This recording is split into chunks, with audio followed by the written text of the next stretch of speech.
Bismillahirrahmanirrahim. And Allah says in Holy Quran, good and evil cannot be equal. Respond to evil with that which is good. Then the one you are in feud or dispute with will become like a close friend. The topic for today's presentation is antenatal and intranatal care. I am Dr. Ayesha Amin, PGR of FCPS Community Medicine at Institute of Public Health, and I will be presenting this topic under the kind supervision of my supervisor and teacher, Professor Dr. Saira Afzal, who is the Dean of IPH Lahore. So the learning outline for today's presentation would be introduction of antenatal care, objectives and components of antenatal care, introduction to intranatal care, emergency obstetric and newborn care, the global and national ANC situation, recent updates, and multiple choice questions. Learning outcome. By the end of this presentation, the participant would be able to understand the purpose and components of antenatal and intranatal care, including routine checkups, screening tests, and the supplements, identify the danger sign and classify high risk pregnancies, and to be able to answer the multiple choice questions. So, coming first to the antenatal care. Antenatal care or ANC is the care of women during pregnancy. The primary aim of antenatal care is to achieve at the end of a pregnancy a healthy mother and a healthy baby. Ideally, this care should begin soon after conception and continue throughout pregnancy. The objectives of antenatal care are to promote, protect, and maintain the health of the mother during pregnancy, to detect high risk cases and give them special attention, to foresee complication and prevent them, to remove anxiety and dread associated with delivery, to reduce maternal and infant mortality and morbidity, to teach the mother elements of child care, nutrition, personal hygiene, and environmental sanitation, to sensitize the mother to the need for family planning, including advice to cases seeking medical termination of pregnancy, and to attend to the under 5 accompanying the mother. So, the component of antenatal care are antenatal visits, prenatal advice, specific health protection, mental preparation for delivery and pregnancy, family planning, and pediatric component. We will look into each component one by one in detail. So the first component is antenatal visits. It is characterized by registration and first visit, routine follow-up visits, clinical examinations, screening test, supplements and prophylaxis, health education and counseling of the mother, identification and management of high-risk pregnancies, and record keeping. So the first element is registration and first visit. So the early registration, it should begins before 12th week of pregnancy. In this early registration, the healthcare provider should confirm the pregnancy, calculate the expected date of delivery. Registering a pregnant woman early allows timely confirmation of pregnancy, detection of risk factors, and planning for appropriate follow-up. Early antenatal care improves maternal and fetal outcome. The second element is to take the detailed history. It includes obstetric history, which includes the history of previous pregnancies, complications, mode of delivery of previous pregnancies. It helped to identify the risks such as preeclampsia, preterm labor, and previous C-sections. Then medical history is very important, which includes the history of hypertension, diabetes, asthma, TB, and its guide need for special monitoring or medication adjustment. Then the surgical history is also important. If there is any abdominal or pelvic surgeries has been done in the past, they're important for predicting the labor complications. Family history for genetic disease, hypertension, and diabetes. They identify the heritable and metabolic risk, and then social history, which includes the occupation, nutrition, smoking habits, and domestic violence, which help tailor health education and support. The next component is clinical examination. So in the first antenatal visit, following examination should be done, which includes the journal physical examination and the abdominal examination. The journal physical examination includes weight. The weight taken during the first visit or registration should be treated as the baseline weight. Normally, a woman should gain 9 to 11 kgs during her pregnancy. Ideally, after the first trimester, pregnant women gains 2 kg every month. If the diet is not adequate, that is, if the woman is taking less than the required amount of calories, she might gain only 5 to 6 kg during her pregnancies. Track appropriate maternal weight gain. If there is too little weight gain in the mother, it can lead to intrauterine growth restriction risk. And if there is too much weight gain, then the underlying cause can be gestational diabetes mellitus or hypertension. And the second is blood pressure, essential for the early detection of pregnancy-induced hypertension or preeclampsia. PILAR should be correlated with the hemoglobin estimation. It is used to assess anemia, which is common and increase the risk of preterm labor and postpartum hemorrhage. Pulse, the normal pulse rate should be between 60 to 90 beats per minute. Edema, excessive swelling may indicate preeclampsia. Then abdominal examination, which includes the measurement of fundal height, fetal heart sound, and fetal lie and presentation. So enlargement of the uterus and the height of uterine fundus is important. At 12 weeks, the uterine fundus is just palpable per abdomen. At 20th week, fundus is lie flat at the lower border of the umbilicus, and at 36 weeks of gestation, the fundus felt at the level of xiphi sternum. The fetal heart sound can be heard after 6 months. The rate varies between 120 to 140 beats per minute. The fetal lie and presentation is relevant only after 32 weeks of pregnancy. The screening tests which are important during the antenatal visits are the measurement of hemoglobin, which detects anemia. Early treatment of anemia can prevent maternal fatigue, infection risk, and low birth weight babies. Then blood grouping and RH compatibility. It is critical for detecting RH negative mother at the risk of hemolytic disease of newborn. And then there are certain tests which includes HIV testing, hepatitis B and C screening, and VDRL. The screening for infections that can harm baby to mother are VDRL, which is basically done for syphilis. HIV is done because there is a risk of mother to child transmission. And then there are also tests done for hepatitis B and C because hepatitis B for prevention of hepatitis B transmission. So early detection allows timely treatment and prophylaxis. Then the screening is done for gestational diabetes mellitus. It is usually done at 24 to 28th week of pregnancy, and it helps to detect the gestational diabetes mellitus. So it prevents macrosmia, birth trauma, and neonatal hypoglycemia.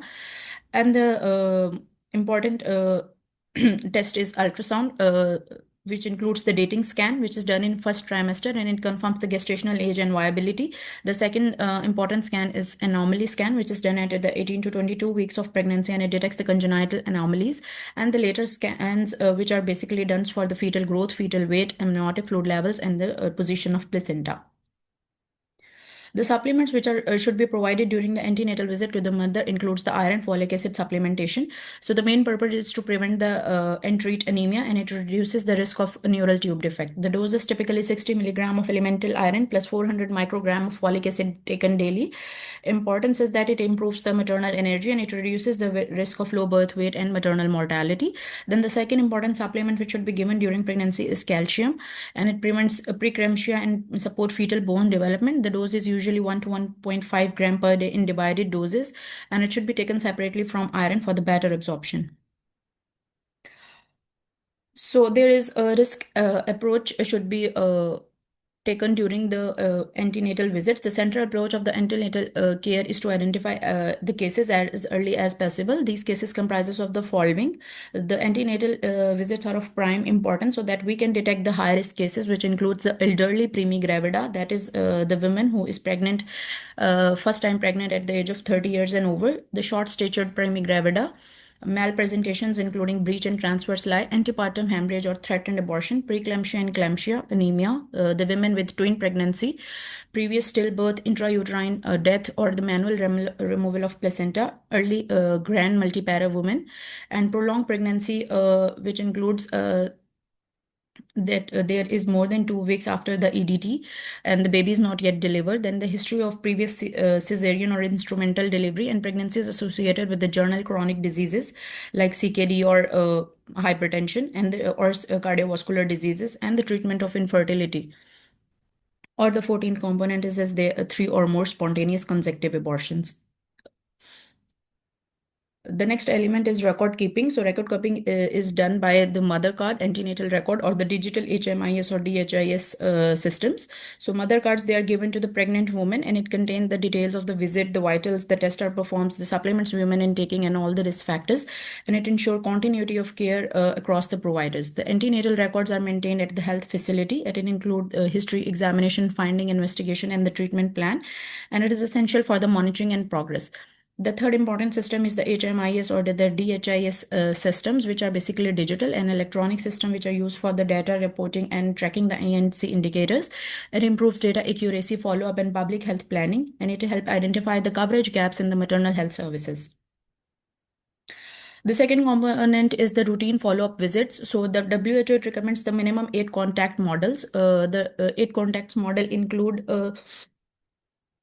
that the more the visits, there are better detection of the complication and it improves the birth outcome. So the eighth contact model include the first contact. It should be less than at the 12 weeks of pregnancy, and the full assessment of the women should be done with the baseline test and supplement should be provided. The second contact should be done at the 20th week. So routine monitoring, screening for anemia, GDM, and fetal growth can be done. The third contact should be at 26 week, fourth at 30th week, fifth at 34 week. Sixth contact should be at 36 week to monitor the fetal position, which is now important for the delivery. At seventh contact should be at the 38 week to detect the complications and prepare for birth. And eighth contact should be at the 40th week of pregnancy to detect the complication, prepare for the birth, and deciding on the delivery timing. So what schedule is being followed in Pakistan? In Pakistan, there is a schedule followed in which the mother is advised to visit the healthcare facility monthly until 28th week, then every 2 week until 36th week, and after the 36th week of pregnancy, the mother is advised to see the healthcare provider weekly. So home visit are a core part of the maternal child health services. At least one third of the visit should be home visit if the mother attends the antenatal care clinics. Purpose of the home visit is provide health education, assess home environment, that is nutrition, sanitation, and personal hygiene, and to conduct the follow-up services. The second component of the antenatal care is the prenatal advice. A major component of the antenatal care is antenatal or prenatal advice. The mother is more receptive to the advice concerning herself and her baby at this time than at any other time. So the reproduction, the main advices which are given during the prenatal advice is for the diet. So reproduction cost energy. A pregnancy in total duration consumes about 60,000 kilocalories over and above the normal metabolic requirements.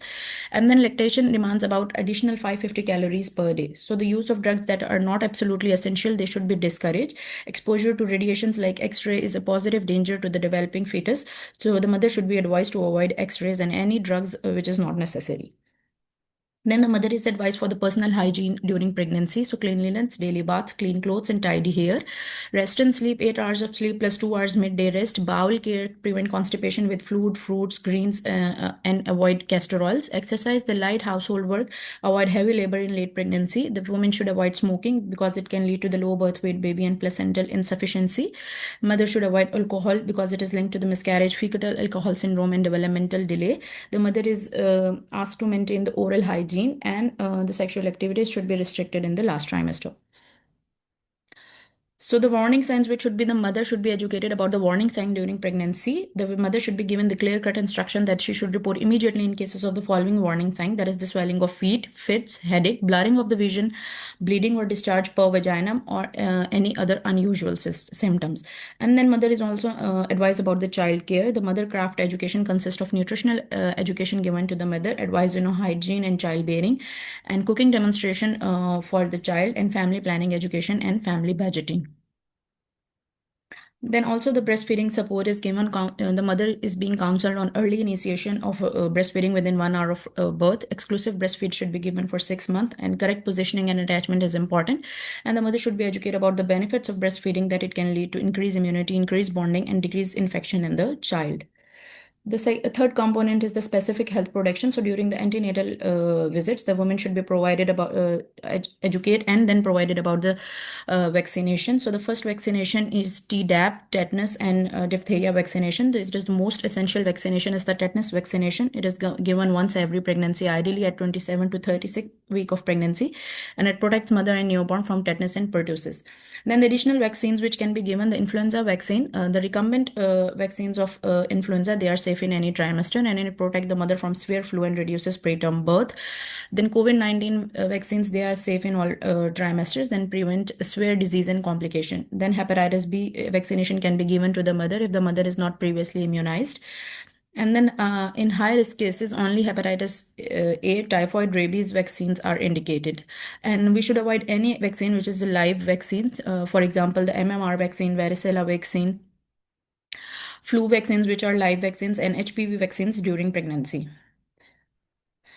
So, if the status of the mother is unknown or incomplete tetanus vaccination to ensure protection against maternal and neonatal tetanus, pregnant women who have never been vaccinated against tetanus should receive three vaccination containing tetanus and reduced diphtheria toxoid. The recommended schedule is the dose is given at the 0, 4 weeks and 4 weeks apart, and then 6 weeks apart through 12 months. Tdap should replace one dose of TD, preferably between 27 to 36 week of pregnancy gestation. For women not previously vaccinated during pregnancy, Tdap should be administered immediately postpartum. Then there is prenatal genetic counseling. The universal genetic screening is generally not recommended. There are certain examples in which the prenatal genetic screening is advised, which include the screening for trisomy 21 or the Down syndrome, spare neural tube defects, women over 35 years of age and above, and those who already have an afflicted or the special child. So those parents should undergo prenatal genetic screening. Then there is mental preparation is also done during the antenatal visit. So mental preparation is an important as physical or material preparation. Sufficient time and opportunity must be given to the expectant mother to have a free and frank talk to all aspect of the pregnancy and delivery. Then the woman should be advised about the family planning. This is the most important component. The family planning is related to the every phase of the maternity cycle. The mother is psychologically more receptive to advice on family planning than at any other time. Educational and motivational effort must be initiated during the antenatal period. If the mother has two or more child, she should be motivated for perpural sterilization. Then the next is pediatric component. It is suggested that a pediatrician should be in the attendance at all antenatal clinics to pay attention to the any under 5 child who is with the mother, so that the child can also be checked and advised accordingly. The next component is intranatal care. So intranatal or intrapartum care is the essential medical and support services which are provided to a mother and newborn during labor, childbirth, and the first hour after birth. It focuses on ensuring a safe, clean delivery, preventing infections and complications, and promote bonding through practices like skin-to-skin contact and immediate breastfeeding for stable newborns. So the aims of intranatal care, the aims of good intranatal care is a thorough asepsis, delivery with minimum injury to the infant and mother, readiness to deal with the complications such as prolonged labor, antepartum hemorrhage, convulsions, malpresentation, and prolapse of cord, care of the baby at delivery, resuscitation, care of the cord, and care of eyes. So the step of intranatal care is to prepare, clean in the area, sterile equipment, partograph, assess mother and fetus. Then in the first stage, monitor the vitals, contraction, fetal heart rate, support mother and track progress of the labor. In the second stage, guide pushing delivery baby safely and immediate newborn care. In the third stage, there should be active management of the third stage of labor is the most important component of the intranatal care, which includes the oxytocin provision of the oxytocin, then control cord traction and uterine massage so that the uterus can contract to its normal position. And then fourth stage, and after monitor bleeding, vitals, start breastfeeding, ensure newborn warmth, document all the things and refer if it is needed. So what is a partograph? A partograph is a simple graphical tool used by the healthcare provider to monitor the progress of labor, assess the well-being of the mother and fetus, and guide them timely interventions for complication like prolonged labor. It plots key observations like cervical dilatation, fetal heart rate, uterine contraction, and maternal vital signs against time. So it helps detect the deviations from the normal labor pattern early to prevent adverse outcome of both for both mother and baby. So the purpose of the partogram, it detects slow labor, obstructed labor, and fetal distress early. It acts as a decision-making tool for healthcare provider, and it helps ensure timely referral for intervention and so that lives can be saved. The type of intranatal care, there are two types of intranatal care. The first one is domiciliary care. Mothers with a normal obstetric history may be advised to have their confinement in their homes provided by the home conditions are satisfactory. In such cases, the delivery may be conducted by the health worker female or a trained DI, which is known and this is known as the domiciliary care. So the advantages of the domiciliary care is the mother delivers in the familiar surrounding of her home, removes the fear associated with the delivery in a hospital. The chances for the cross infections are generally fewer at home than in the nursery or hospital, and the mother is able to keep an eye upon her children in domestic affair. This may tend to ease her mental tension. While there are certain disadvantages, the mother may have less medical and nursing supervision than in the hospital. The mother may have less rest, and she may resume her domestic duties too soon, and obviously the diet can be neglected. So there are certain journal danger sign for which the domiciliary, the healthcare provider, the LHV or the community midwife, they should detect these danger sign, and in these signs, the institutional care should be provided and referral should be done as early as possible. The journal danger signals are sluggish pain or no pains after rupture of membrane, the good pains for an hour after the rupture of membranes, but there is no progress, prolapse of the cord or hand, meconium stained lichens or a slow, irregular, or excessive fast fetal rate, excessive show or bleeding during labor, collapse during labor, a placenta not separated within half hour of delivery, postpartum hemorrhage or collapse, and a temperature of 38 degree centigrade or above during labor. So all these cases, in these cases, there should be a close liaison between the domiciliary and institutional delivery services. So the next component of the intranatal care is the institutional care. About 1% of the deliveries tend to be abnormal and 4% difficult, requiring the services of a doctor. So institutional care is recommended for all high risk cases and where the home conditions are unsuitable. The mother is allowed to rest in the bed on the first day after delivery. From the next day, she is allowed to be up and about. So there is a concept of rooming in. Keeping the baby's crib by the side of the mother's bed is called the rooming in. The importance is that this arrangement gives an opportunity for the mother to know her baby. Mother interested in breastfeeding usually find there is a better chance for success with rooming in. Rooming in also allays the fear in the mother's mind that the baby is not misplaced in the central nursery, and it also builds up her self-confidence. Then the next important concept is emergency obstetric and newborn care, which is EMONC. The emergency obstetric and newborn care services are life-saving interventions for complications during pregnancy, childbirth, and the postpartum periods, which are aimed at reducing maternal and neonatal mortality. They are classified into 3 levels. It includes basic care, comprehensive care, and then there is intense care. So this table is basically showing the components of the basic care, comprehensive care, and intensive care. So the basic obstetric care includes administer medications to treat postpartum hemorrhage, administer perinatal antibiotics, administer magnesium sulfate, remove retained product of conception, perform manual removal of placenta, perform assisted vaginal birth, provide IV fluid replacement therapy, and administer antenatal corticosteroids. The comprehensive care has 2 additional components, which include perform cesarean section and perform blood transfusion. And then intense care includes provide intensive level organ support.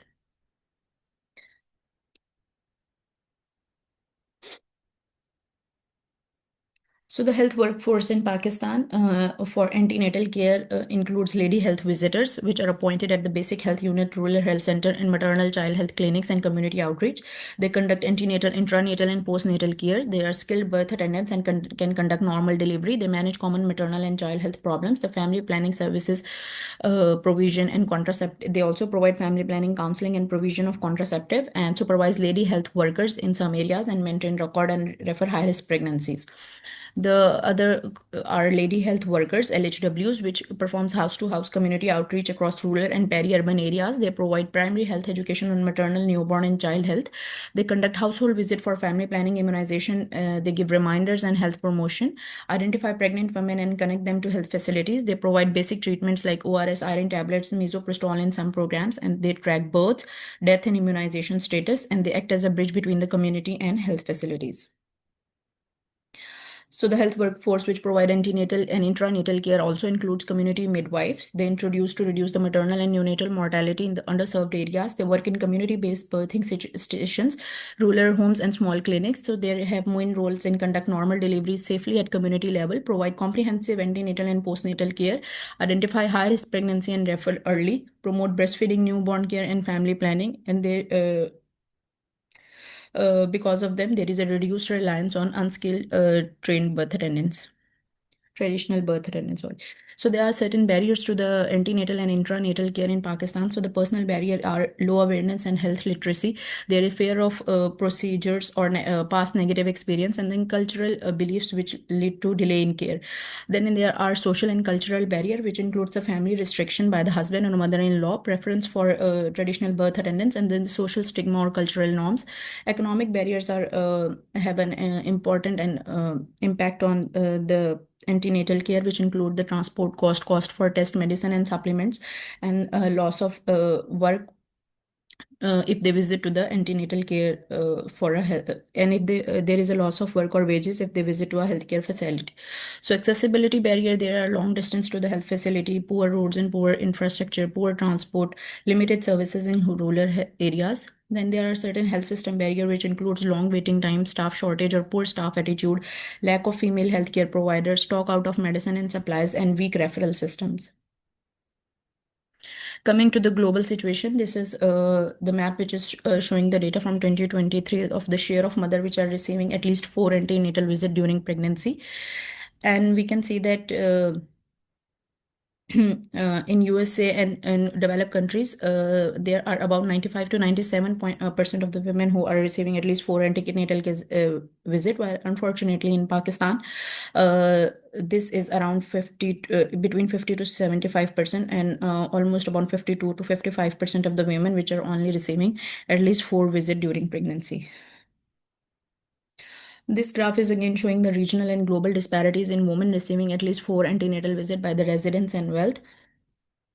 And again, we can see the green circles, they are showing the population of women who are living in rural areas, and the gray circles are showing the women who are living in urban areas. And we can clearly see that the women who are receiving in who are living in urban areas, they have more access to the healthcare, and they have completed more antenatal visit as compared to the women who are living in rural areas. Then the situation in Pakistan, again, in Pakistan, we can see that the number of antenatal visits, at least one visit out of 100, 10 women are on, only 10 rural women are receiving one visit, while the more than 4 visit or 4 visit, around 70 women out of 100 in urban areas are receiving antenatal visits for, and only 41% of 41 out of 100 are receiving 4 or 4 plus visits in rural areas. So recent update, this is an article which was published in 2025 saying coverage and quality of antenatal care in the secondary care hospitals in Punjab. So a retrospective descriptive analysis was conducted using data extracted from the district health information system in 2019 and 2021 and the electronic medical record. And they found out that a total of 1,992,116 first antenatal care visits were recorded across Punjab, with an average of 420 monthly antenatal visits and 114 deliveries per Tehsil headquarter hospital. Among these, 83% were normal vaginal deliveries and 17% were cesarean section. But they detected that despite this volume, critical service elements such as medical record documentation, blood pressure monitoring, tetanus toxoid vaccination, breastfeeding counseling, and clinical treatment protocols, they were all inconsistently implemented. Another review is of scoping review of digital technologies in the antenatal care. So in this study, they found out that in interventions predominantly focus on patient provider consultation, remote monitoring, and health education, complementing in-person visits or as a substitute when necessary. High levels of acceptance and satisfaction were reported among users. These interventions primarily target the journal maternal care 28.57%, gestational diabetes mellitus 15.07%, and maternal health 13.49%. So digital health is emerging as a pivotal tool in maternal and child care, fostering positive outcomes and high acceptance among patients and healthcare providers. Its integration into antenatal care ensures the maintenance of record and standards of care quality with no adverse effects reported. Despite limited discussion on safety and privacy concern, as these technologies continue to evolve, they are set to redefine antenatal care by offering more accessible, efficient, and patient-centered solutions. Coming to the multiple choice question, the first question is: a facility reports high rate of anemia among pregnant women despite iron folic acid supplementation. Which gap most likely explain this issue? A, overuse of partograph. B, poor compliance counseling. C, high rate of cesarean section. D, excessive calcium supplementation. E, lack of ultrasound availability. B. Yes, B is the right answer. The second MCQ is: a rural district show low antenatal care attendance. The strongest public health barrier identified is distance to facility. Which intervention is most appropriate? A, increase lab test prices. B, launch mass media campaigns only. C, deploy mobile antenatal care clinics to remote areas. D, reduce number of antenatal care visits required and restrict TBS from practicing. The right answer is C. Deploy mobile antenatal care clinics to remote areas. The third MCQ is a woman presented in an RHC at 38th week of pregnancy with 150 by 100 BP and a urine protein plus 2. What should be the next provider do next? What should the health provider do next? A. Give calcium tablets and send home. B. Initiate referral to higher facility for preeclampsia management. C. Start iron therapy. D. Perform an AMLY scan. E. Allow for normal labor at home. B. Yes, B is the right answer. The fourth MCQ is to reduce maternal death from postpartum hemorrhage. Which strategy would have the greatest postpartum population level impact? A. Provide VIP rooms for labor. B. Replacement of midwives with LHWs. Increase number of TBAs. Reduce ANC visit to 4 and ensure universal active management of the third stage of labor implementation.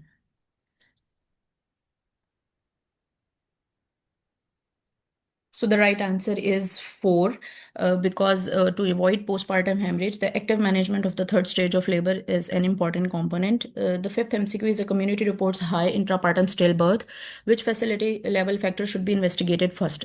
A. Number of antenatal cards printed. B. Availability of functional fetal monitoring equipment. C. Rate of vitamin A supplementation. D. OPD patient load. E. Number of X-ray machines. B. Yes, B is the right answer. The sixth MCQ as district shows 70% antenatal coverage but only 30% scale birth attendance.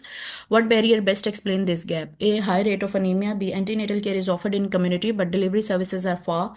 C. Excessive newborn vaccination. D. Overuse of ultrasound. E. High national literacy rate. The right B. answer. The right answer is B, as we can see that the antenatal care is 70%, but the skilled birth attendance is 30%. So the right answer is that antenatal care is provided in the community, but the delivery services are far for the population. So the seventh MCQ is which intervention most effectively reduce maternal mortality in the remote mountainous areas? A. Build urban tertiary hospitals only. B. Implement emergency transport or ambulances network. C. Reduce ANC contacts from 8 to 2. D. Train only male doctors. E. Ban TBS without alternatives. The right answer is B. We need to implement the emergency transport and ambulances network so that from remote mountainous areas. The eighth CQ is a pregnant woman at 36 weeks has a breech presentation. What public health recommendation is appropriate? A. Home delivery. B. Routine induction. C. Referral for facility-based skill delivery. D. No need for follow-up. E. Avoid ANC visits. C. Yes, C is the right answer because a breech presentation is a high-risk pregnancy. The ninth MCQ on pregnant women registers for ANC at 22 weeks. According to the WHO 8 contact model, what action should the provider take first? A. Schedule an AMLY scan at 36 weeks. B. Start fetal monitoring. C. Complete baseline labs and update contact schedule. D. Administer vitamin A. E. Prepare for delivery. So the right answer is C, as the woman has approached the health facility at 22 weeks of pregnancy. So we need to start from the scratch. That is, we need to complete the baseline labs and update the contact schedule then accordingly. The last MCQ is a pregnant woman at 28 weeks has not received any tetanus vaccination. According to the public health guideline, what should be done first? A. Give only TT2 and schedule no follow-up. Start with tetanus toxoid 1 and schedule TT2 after 4 weeks. Wait until the labor progress. Give both TT1 and TT2 on the same day and skip vaccination if she feels well. B. Yes, B is the right answer. So this is the key to all the MCQs. These are the references. This is the official channel of the YouTube of Institute of Public Health where the recording of this presentation will be uploaded. And thank you for your patient listening.